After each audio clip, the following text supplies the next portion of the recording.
Boy. Shout out to Pork Boy. Like, I'm saying hi to myself. I'm saying hi to my future self, if you're watching.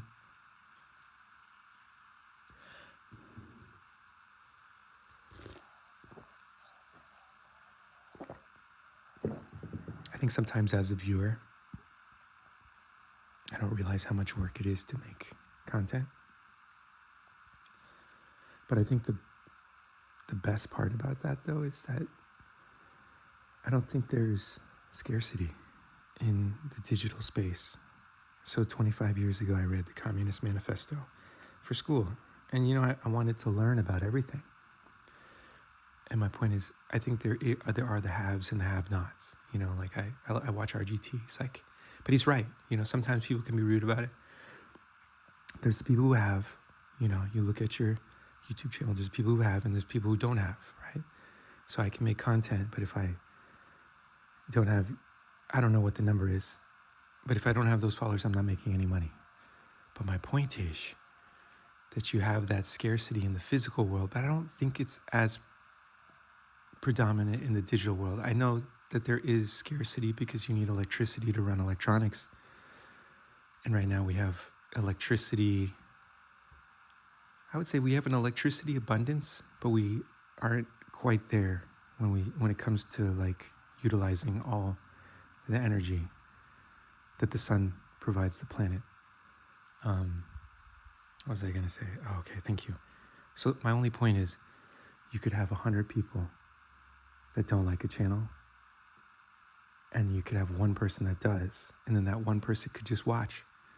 And then those 100 other people could go find, 10,000 or 100,000 other channels out there. I'm curious how many YouTube channels there are. I think there's probably millions. But all I'm saying is those 100 other people could go to the other channels and watch those other channels.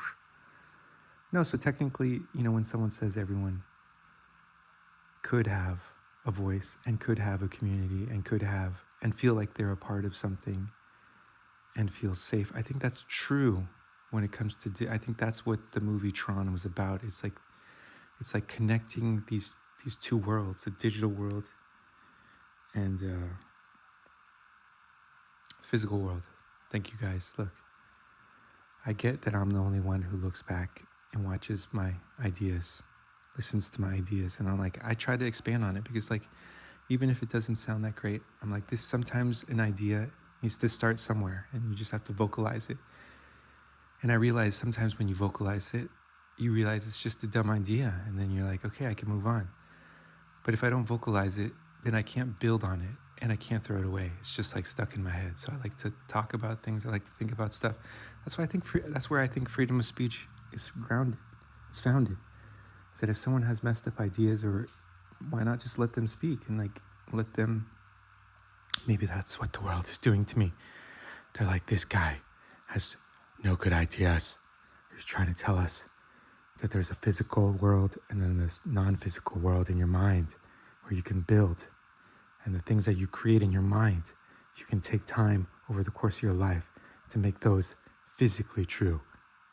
And then you can also create something in your mind and then walk it back in your mind. This is what I'm working on, and what's really hard for me is being at a point where I see something in my mind, but walking that backwards to where I am currently. That's hard to do. And I think that's where, maybe that's where AI accelerates, and that's where it would be scary to me, because a lot of things I've had to spend decades building and walking backwards and then forwards, like walking it back in my mind and then walking it forward. So thank you.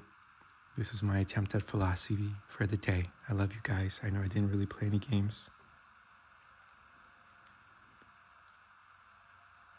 I'm starting. Look, I'm like, well, look, what if I just start out where I am and who I am?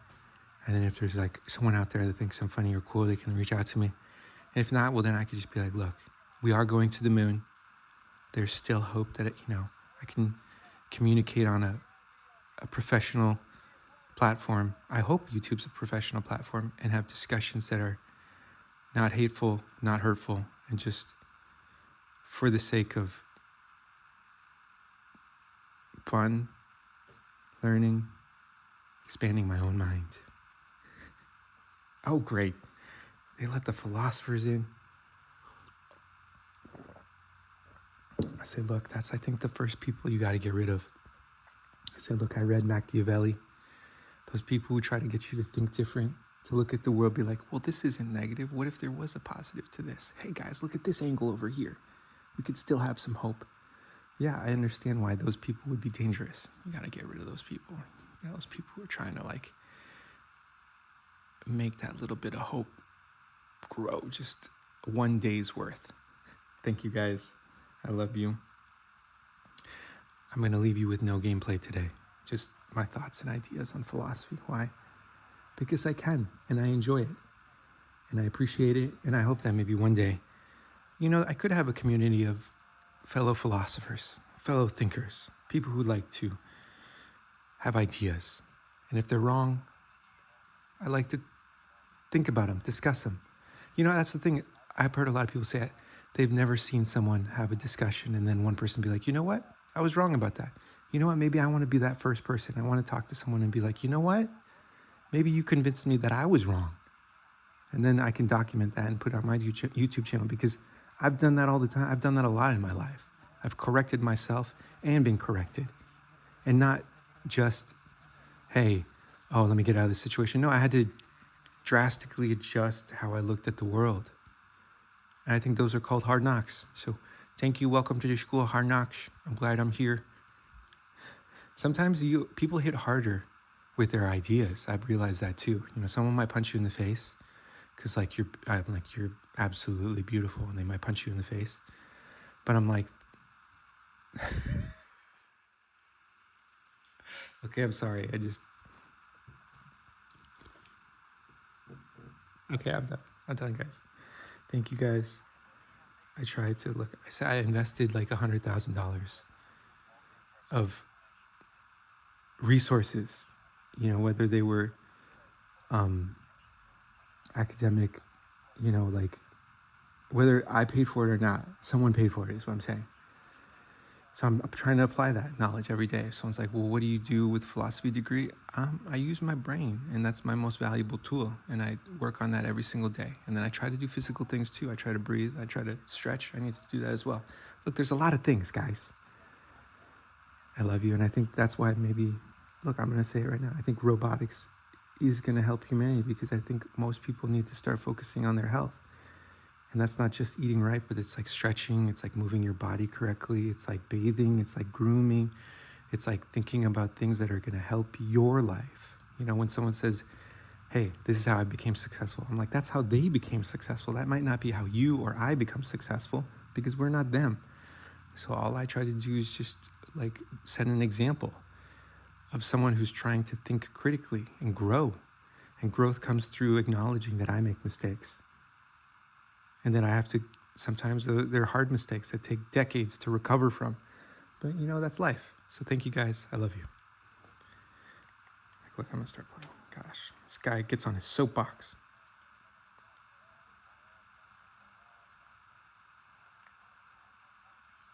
They're like, RGT's like, look, you were 8 minutes. You were on your soapbox for 8 minutes. Friendly, I like that. Tells me how he's friendly. Go now. Dag it. Use. Okay, dude.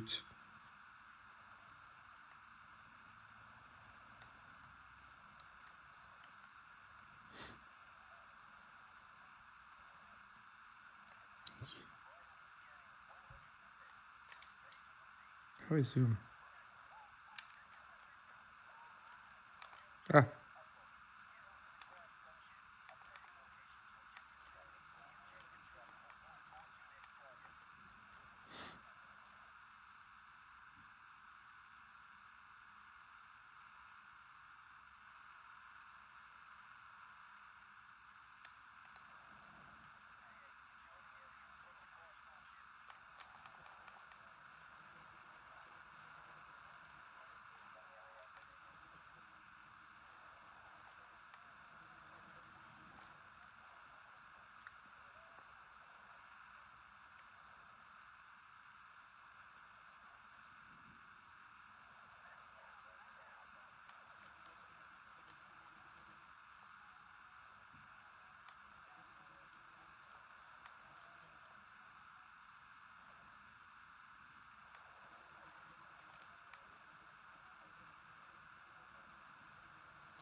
This guy's doing the ducking really well.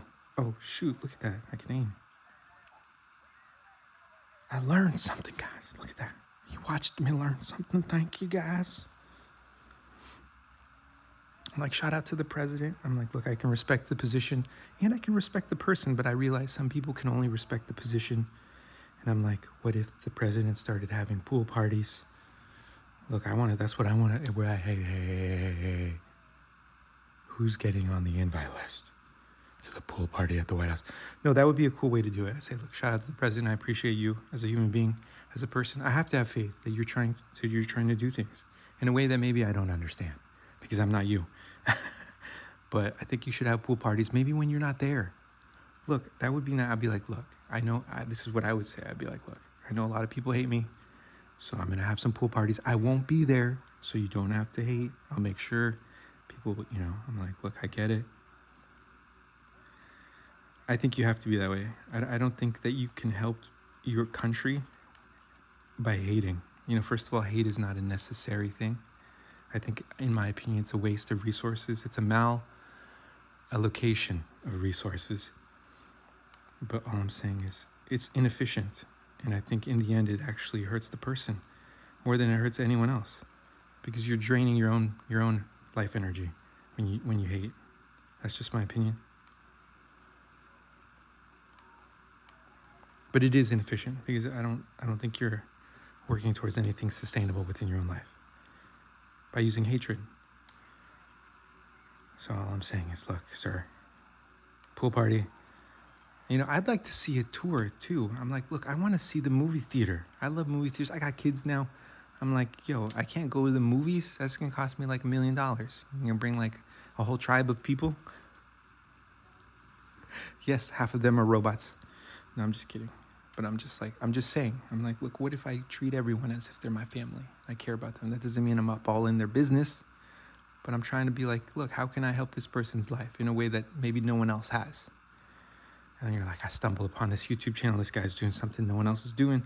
He's trying to be real. No, I think other people are trying to be real too. So thank you guys.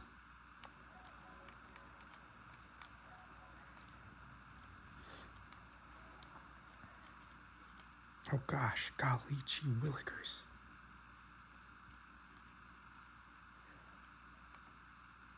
My wife told me, she's like, you're not supposed to say, oh my God. I said, what if I say, oh my God, thank you for letting me be able to walk. Thank you for letting me be able to see. Oh my God, thank you for letting me be here with my family, my sons, my wife. Thank you for my mother. Thank you for letting her almost in a few days have another birthday party. I'm excited for that. So thank you. What if I can just be like, oh my God? I don't think it's blasphemous. I think you have to use the Lord's name in vain. And when I say the Lord, I mean the creator of all things, of heaven and earth, even your ideas. That's why the other thing I realized, I'm like, well, what if people try to outsmart God? I'm like, well, what if he created your ideas? He's just not trying to stand in your way of you doing whatever it is that you feel like you need to do. I'm like, well, what if everyone already knew? Maybe that's the loser card. I'm like, well, what if everyone already knows everything? And it's like we're just trying to pretend. And the only person that we really are able to lie to is ourselves. I'm just saying, that's an idea. Thank you guys. I love you. Have a blessed day. Like, comment, subscribe, but only if you want to. If you don't like the channel, I hope you find a channel that you do like.